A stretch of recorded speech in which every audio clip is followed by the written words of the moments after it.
Radio Saanvi 96.4 megahertz को यो हो दैनिक सन्ध्याकालीन प्रस्तुति कार्यक्रम सवाल जवाब।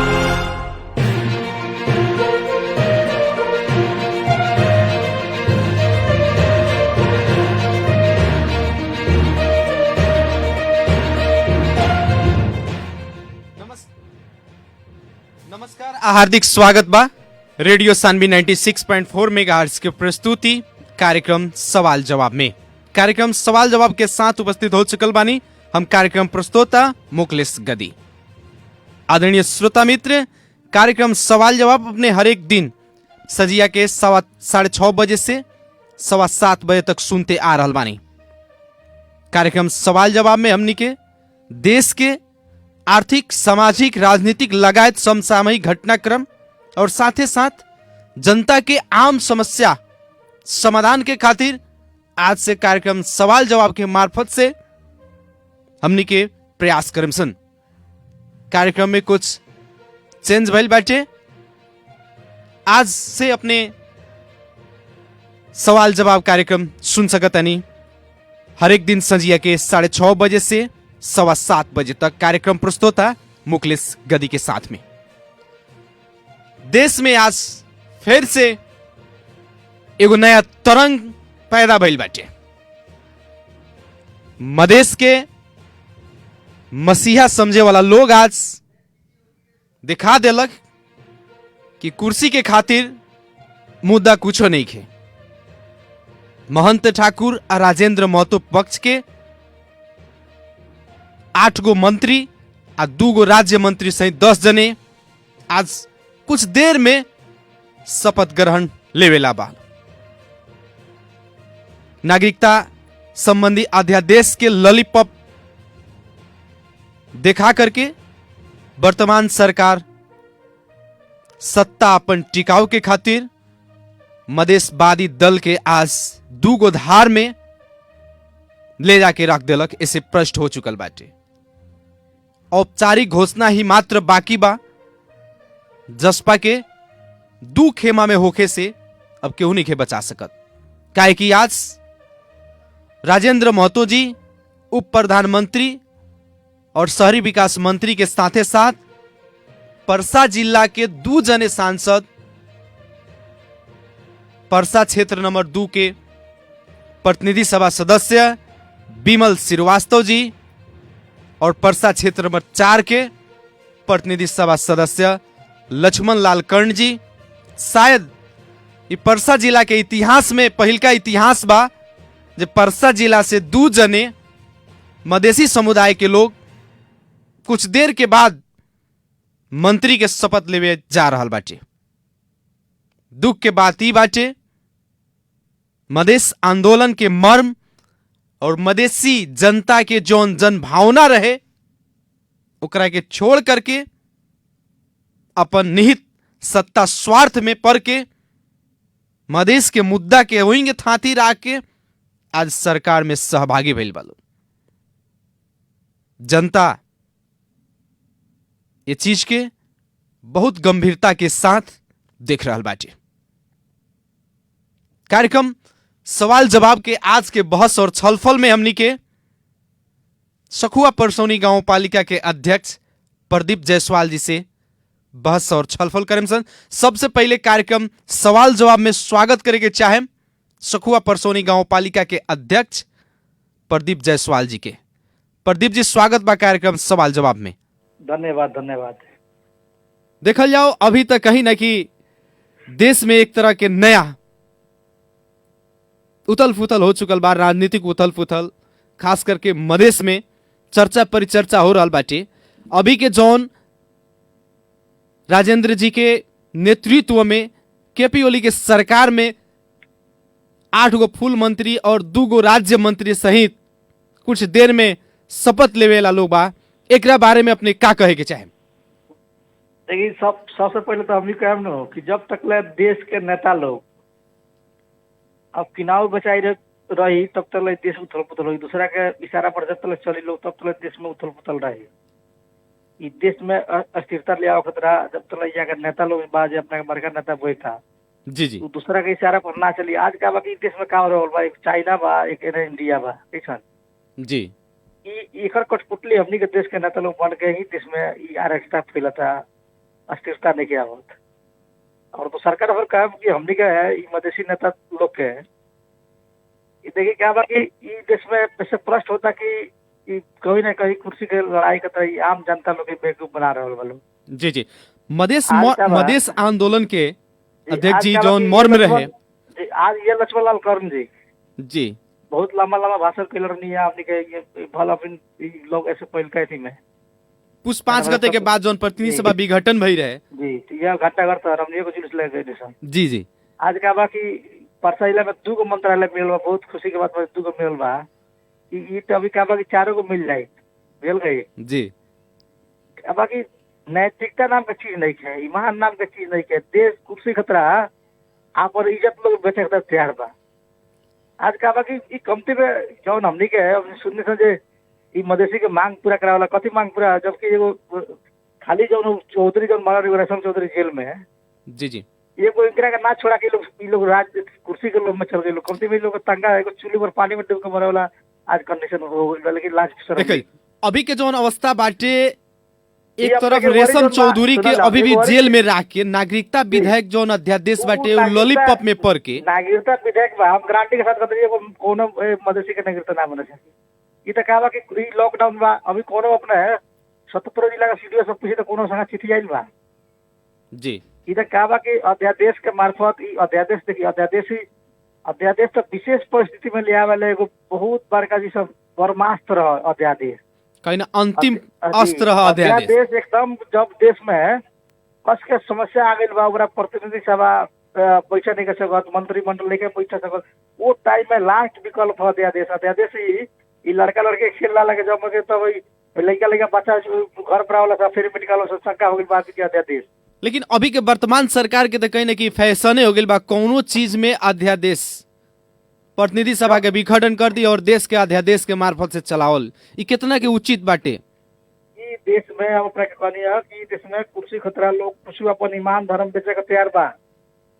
कुर्सी मिलत में सब कुछ लोग अपन कर सकता है, शंका बा ई देश। और जब तक ई देश दूसरा के इशारा पर चली और हमनी के नेता लोग कुर्सी खतरा पैसा खतरा अपन ईमान इज्जत बेची, तब तक ई देश के विकास नहीं हो सकत। ये हम अपने गारंटी के साथ अब तक रेडियो के मार्फत प्रदीप करे सर, चाहत हन। अभी ई जौन अभी राजनीतिक जौन उतल फुतल भइल बाटे, एकर प्रभाव मधेश में कितना के पड़ी? देखिए ई तो खाली मधेश में ना, ई तो पूरा विश्व देख रहल बा नु ई देश के।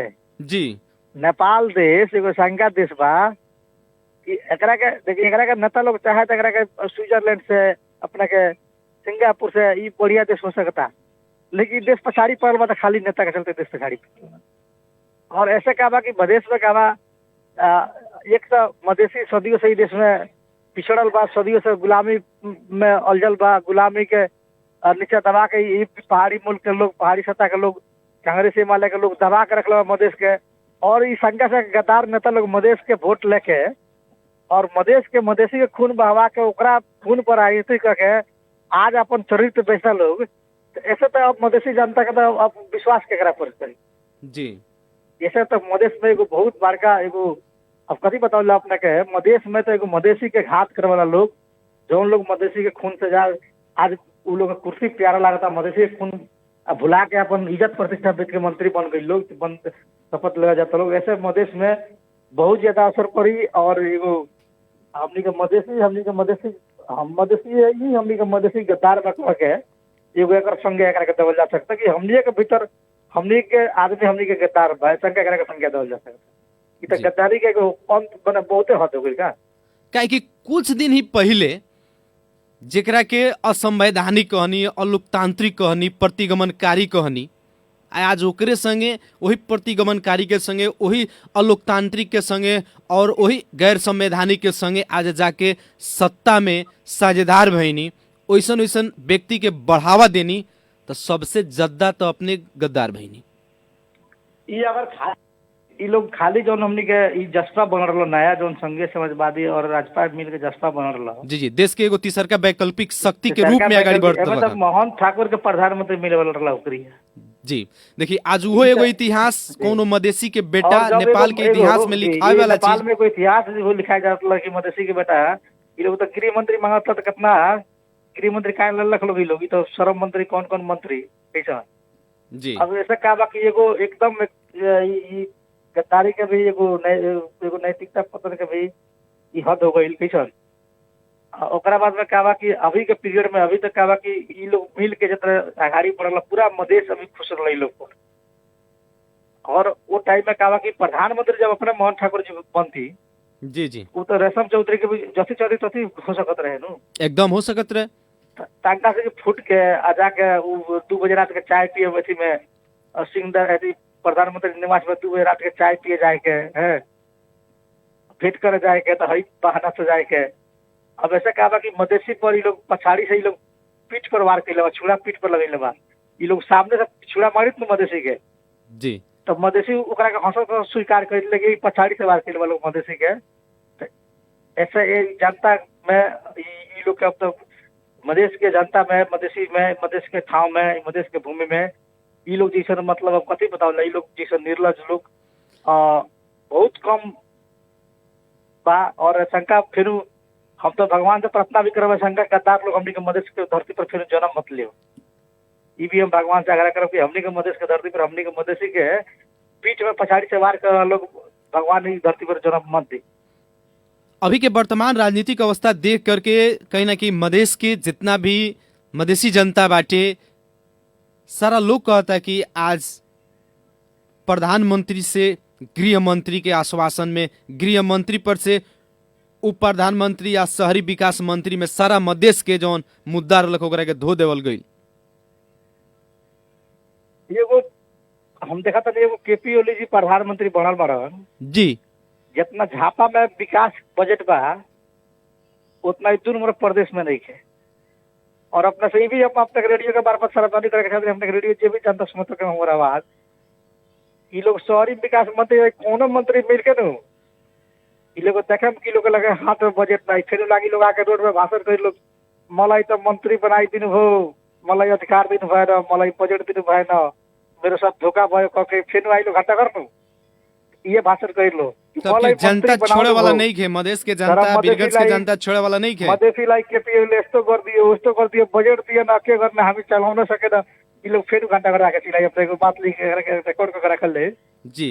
अब कथी कर ला एक बेर मतलब हम तो एगो बहुत हमरा बढ़िया लागल बाबूराम भट्टराई जी कथी कहै कि अहिले एउटा काठ को पुतला लाई हामीले अगुवा मानेर प्रधानमंत्री बनाएर अगाडि हमनी बढ्नु पर्छ।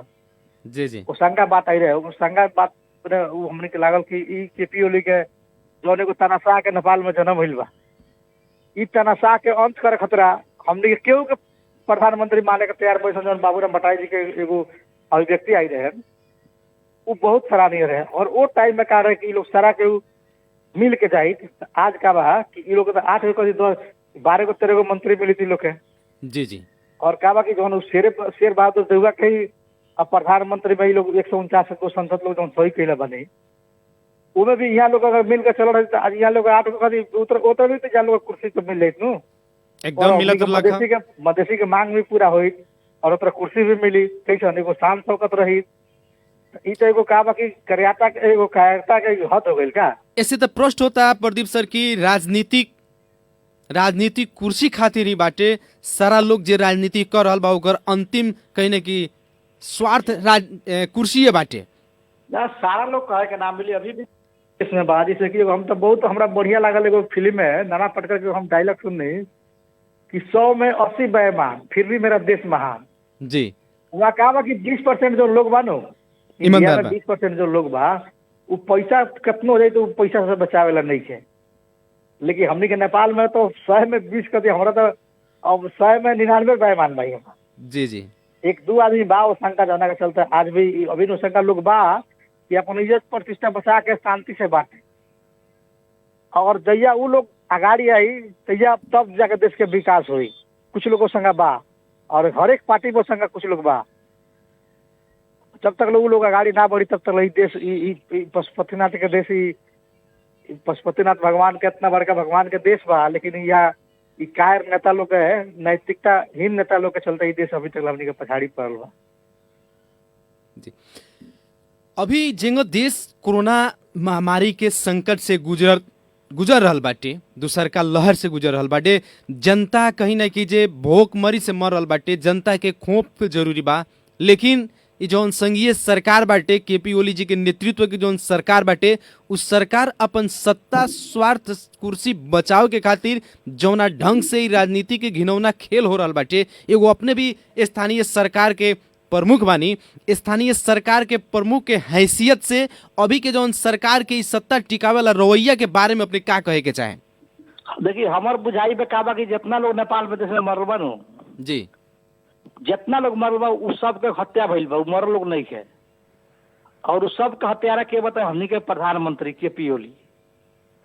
आज देखल जाओ कि पहिलका जौन हमनी के कोरोना महामारी आइल, वो कोरोना महामारी में काबिल के हरेक पालिका का जिम्मे पीसीआर करे के किट पठावल गई रहे जी, ओकरा बाद में कॉन्टेक्ट ट्रेसिंग करे के निर्देशन देवल गई रहे।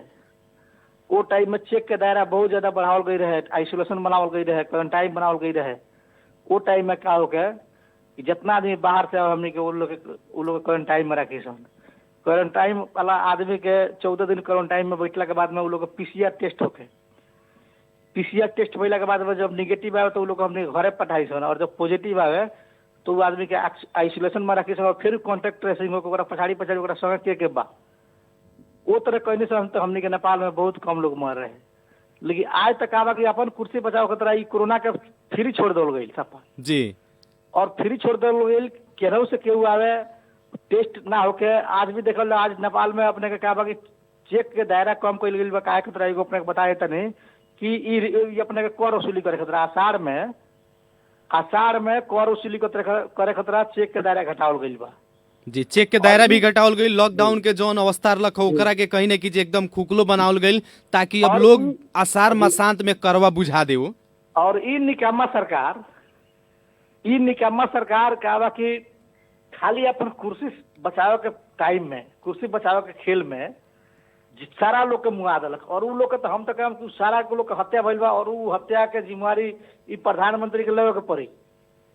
आज का बा कि देश के जनता हमर जनता रही हम केकरा पर आई थी करे सारा देश के एगो अपने विदेश में देखो तो एगो नेता वहाँ मैले काम कर न सके न, मैले अलिकति जनतालाई सहयोग गर्न सकेन, अपने राजीनामा देवल लोग नैतिकता के आधार पर। लेकिन यहाँ तो नैतिकता नाम के चीजें नहीं है। यहाँ तो नैतिकता कथी कि हमारा तो कहता कि ई लोग तो नैतिक शिक्षा ई लोग पढ़ ही नहीं जैसे लगता हमारा जी।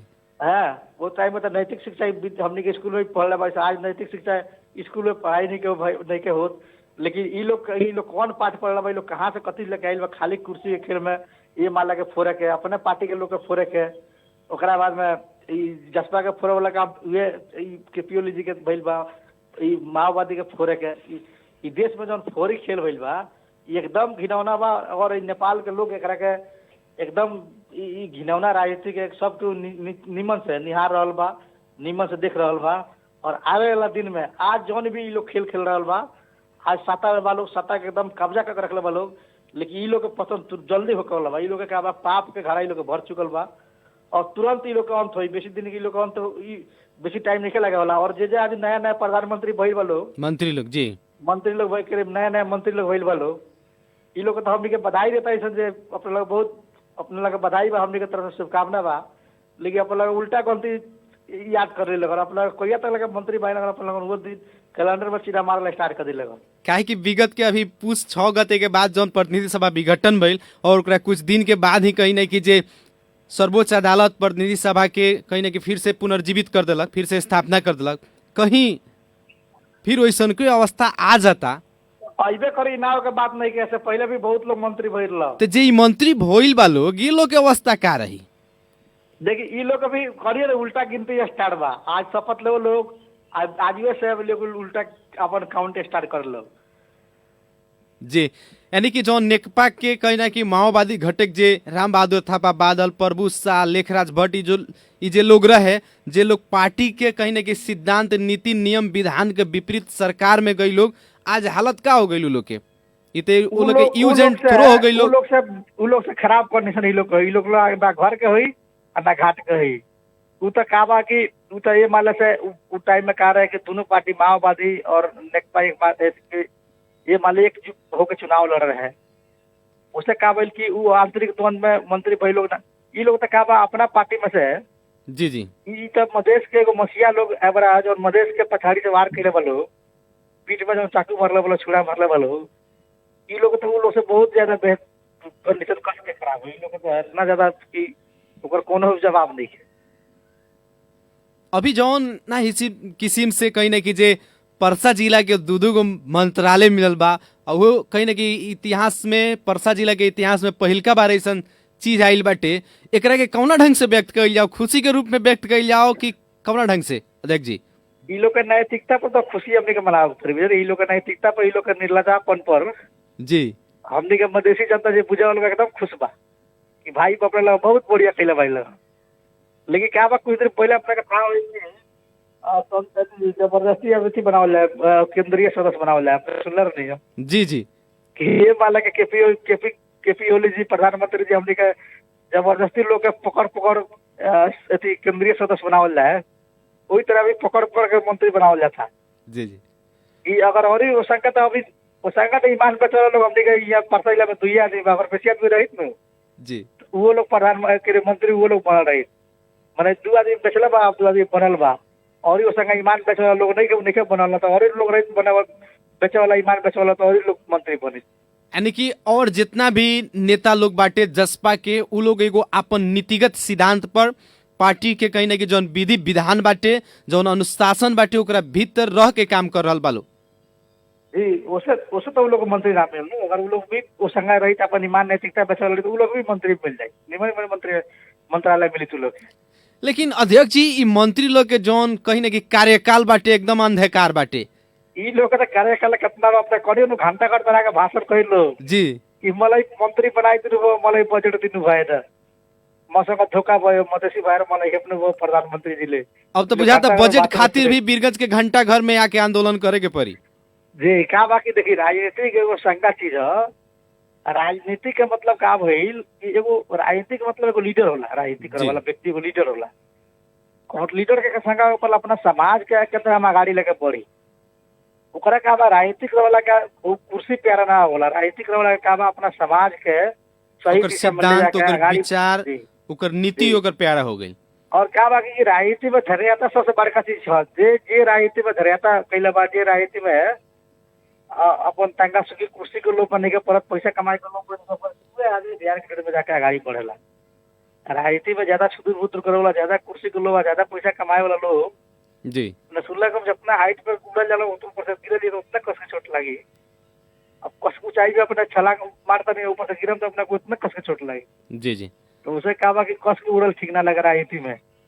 हमारा अपन बुझाई, हम एगो कपल का देख बनी, हम तो बड़का पद में नहीं की जी जी अपने भी एगो स्थानीय सरकार प्रमुख बानी, सरकार के प्रमुख बानी, नेतृत्व करल बानी सरकार के। कहीं ना कहीं ये लोग के तो मन में होई नु कि चलो हमर तो अब सांसद हो गनी, एकरा बाद जीतेम कि ना जीतेम मंत्री में तो नाम लिखानु जाई।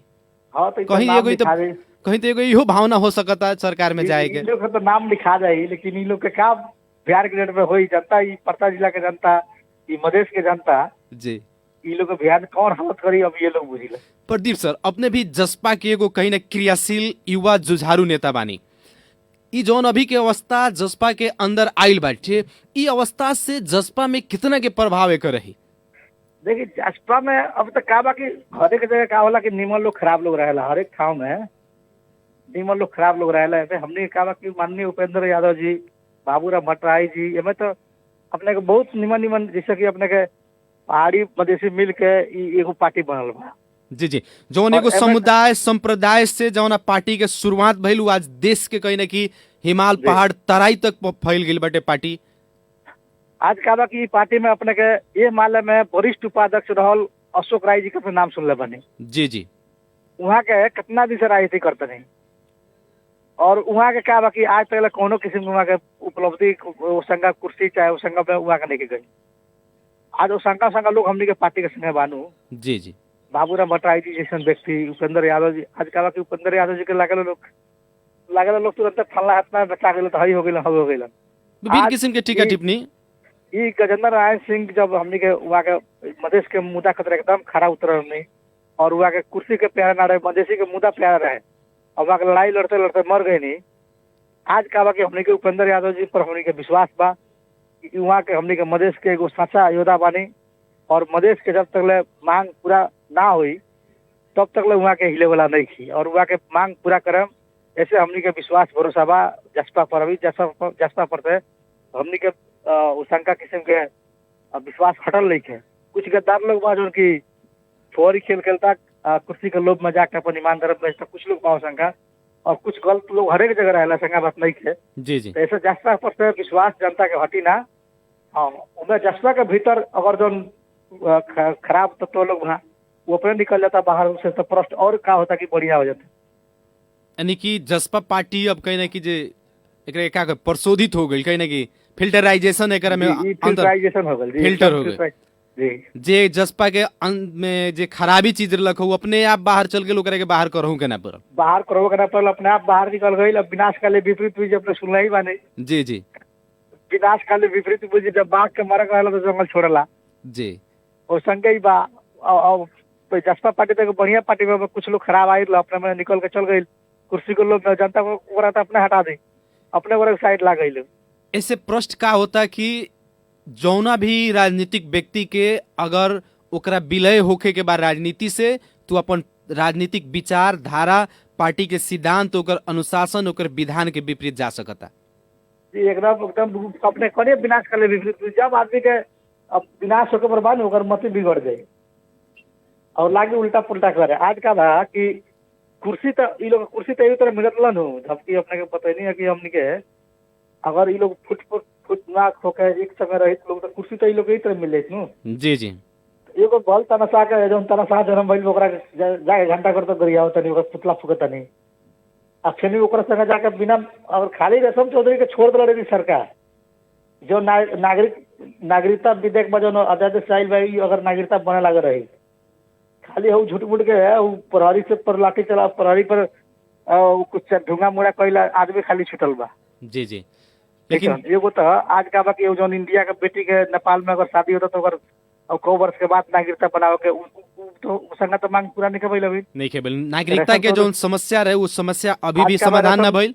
रेशम चौधरी वाला तो रेशम चौधरी ना छुटल 340 आदमी छुटल में तो रेशम चौधरी के नाम ना रहे। जी बाकी कुछ अगर कुछ मिल रही कुछ मांग मिल रही तो हमने के विश्वास है कि चलो ये लोग गइल तो हतना मिल बा हतना बाकी बा। लेकिन ये लोग लॉलीपॉप के कहीं ना कहीं लॉलीपॉप के मिठाई में कहीं ना कहीं अझुरा के आज रेशम चौधरी के जेले में रख दिलक लोग। नागरिकता के जौन सवाल रहे जौन समस्या रहे उस समस्या जहाँ के तो ही रह गई। एक और बात बाटे अपने भी स्थानीय सरकार प्रमुख बानी जौन अभी सरकार अपन बजट के जौन घाटा बजट बनैले बाटे अपने भी कहीं ना कहीं 2074-75 से लेके अभी तक 4 गो बजट बना चुकनी। लेकिन नेपाल सरकार के अभी के जौन एगो रवैया आयल बाटे अपन बजट के जौन घाटा बा उ घाटा पूरा करे खातिर मधेश के मरुभूमि बना देवे के मधेश के जितना भी कहीं ना कहीं चूरे बाटे ओकरा के बेच के इंडिया के लोग के दे देवे के ई जौन सरकार के कदम बाटे एकरा प्रति अपने के का प्रतिक्रिया बाटे? देखिए ई जौन ई अपने के सुनले को नाराज चूरे रहे पानी पानी रहे हम अपने शंका नारा भी एगो हमनी सुनले बाईसन पढ़ले बाईसन ई लोग कितनो ई काठमांडू में बैठ के शंका चूरे दोहन करे वाला चूरे के अथी करे वाला ई नेपाल के जौन ढुंगा बा स्टोन बा जी वो तो बहुमूल्य संपत्ति बा। ओकरा के का बा कि ई लोग चाहता इंडिया में अब कुछ अपन नाई के लोग के कुछ गुंडा लोग के ई लोग चाहता पाले के तो कुछ तरीके से कोनो व्यापार घाटा पूरा ना होई। ऐसे क्या बा कि ये मान लगे कुछ गुंडा लोग बा लोग वैसे पलाई लोग और नेपाल में क्या होला कि हम एगो व्यापारी भइला के चलते हमारा नेपाल के कुछ राजनीति भी हमनी के अध्ययन कैला नजदीक से देखला बाई सर। जी जी। एमे नेपाल में कथी होला कि अर्थ मंत्री जी लोग के प्रधानमंत्री जी लोग के कुछ व्यापारी लोग बड़का बड़का गैंग के लोग कुछ पैसा ले जाकर 2 करोड़ 4 करोड़ 10 करोड़ 20 करोड़ खिया दिलो लो हई चीज मंत्री जी के पास कर दो मंत्रालय से हई चीज के बजट भाषण में लिया दो और उ लियावल जाला। ई क्या बा कि ई ढुंगा गिट्टी बेचला से क्या बा नेपाल देश के जो घाटा बा वो पूरा होकर नहीं है। जी जी। ई तो क्या बा कि अपन नेपाल में अधिक से अधिक चीज उत्पादन करके ओकरा के ई नेपाल के घाटा हमनी के पूरा कइल जा सकता न। लेकिन हमनी के कहवा कि हमनी के अपना भी सुनल वीडियो में समाचार में कि यो महीना में यो वीरगंज को आईसीपी ले वीरगंज को भन्सार ले आफ्नो लक्ष्य भन्दा यति राजस्व बढी उठायो। जी जी वो राजस्व कथी बेसी उठावला कि तो इंडिया से बेसी सामान आ गए नेपाल में, तो नेपाल गवर्नमेंट हमनी के खुशी हो जाला कि चलो बहुत ज्यादा हमनी के भंसार मिल गई। जी लेकिन ई ना बुझला नेपाल सरकार, हमनी के अर्थ मंत्री के मंत्रालय लोग, अर्थ मंत्री लोग चाहे ई ना बुझल लोग कि हमनी के नेपाल में जितना सामान आवता और भंसार हमनी के बढ़ता, उससे हमनी के नेपाल धनिक नहीं को तो शहरी गरीब होता। जी जी हमनी के सामान आयात करके हमनी के जब हमनी के राजस्व उठा के हमनी के धनिक जन बने तो उससे नेपाल देश थोड़ी ना होई। हमनी के निर्यात जब कइल जाई नु जी यहाँ से निर्यात करे वाला बहुत सामान बा, जैसे कि कार है। पहले नेपाल में कपड़ा के बड़का बड़का फैक्ट्री रहे, चुरूट फैक्ट्री रहे नेपाल में, चीनी कारखाना रहे, जूता चीनी कारखाना फैक्ट्री रहे नेपाल में, उसका बहुत बड़का बड़का कारखाना रहे। जैसे यहाँ विद्युत बा, यहाँ के विद्युत हमनी के सप्लाई करके निर्यात करके आयात करके हमनी के देश धनिक नहीं हो सकता, निर्यात करके देश धनिक हो सकता। लेकिन यहाँ के जो भी मंत्री लोग बा, ये अब बड़का बड़का कुर्सी पर बैठल बा लोग, हमरा तो बुझाला का कि ई लोग के पढ़ाई के पढ़े के टाइम में लोग पढ़े ना टाइम जी ई लोग के लगे ज्ञान उतना नहीं है। ई लोग देश में केंग विकास होई, देश के समृद्धि केंग होई, वैसन किस्म के सोच नहीं थे। हमार गाँव पालिका छोट गाँव पालिका बा। जी जी अभी बड़का बड़का नेताजी जी लोग से काम केंद्र में बैठे नेताजी जी लोग से अपने हमारा गाँव पालिका में आके देखी के विकास देखी। हमने अब यहाँ के जनता के स्वास्थ्य हमने के 6 वार्ड में स्वास्थ्य चौकी बा, 6 स्वास्थ्य चौकी कितना बढ़िया हमने के व्यवस्थित कर रखले भाई। यहाँ का रोड, यहाँ का नाला, यहाँ का विद्यालय हमने के कितना बढ़िया व्यवस्थित कर रखला भाई। ऐसे तो प्रश्न होता है कि एगो स्थानीय सरकार संघीय सरकार के चुनौती देता। जी आज कोविड में जितना बढ़िया ढंग से हमने के व्यवस्थित कर रखला भाई हमारा गाँव पालिका में जी, जमा एगो आदमी संग मरल बा, मतलब वो 38 वर्ष की उम्र के आदमी कोविड के कारण से। जी ये ओकरा अति पुराना बीमारी ना रहे, और लोग 3 आदमी मरल बा। ओकरा पहले का बीमारी रहे, क्योंकि चीनी रहे, क्योंकि किडनी खराब रहे, डायबिटीज रहे, उसका लोग मरल। बाकी लोग हमने के बचाव में सफल बनी है जी। बाकी ई संगा चीज का बा, पूछे वाला चीज बा। आज का बा कि बालू बेचला से और ढूंगा बेचला से ओमे अपने के गारंटी के साथ कहे हम कि जे भी ओकर ठेकेदार होई नो जी, ई केपीएलई के नजदीक के चाहे अर्थ मंत्री के नजदीक के चाहिए, ये मान ले के कोनो बड़का गुंडा लोग होइए में, और वो लोग कहा कि नेपाल के गिटी लेके इंडिया में माटी के मोल में बेची, वो जो उनकी पतल स्टोन के मतलब ही लोग के बुझत नु कथी है वो चीज। जी जी तो ऐसे कहा कि हमनी के तो मधेश के जितना भी भूभाग बा, हमनी के तो कोनो रास्ता पर जाए दर्शन ना ओकरा के हमनी के बीरगंज के नाका से जोन नाका पर निकाले के चाहिए लोग, तो हमनी के निकला ना दर्शन ओकरा खातिर चाहे जति करे के पर हमनी के करे के आंदोलन करे के पर जति करे के हमनी करे के तैयार भइल जी।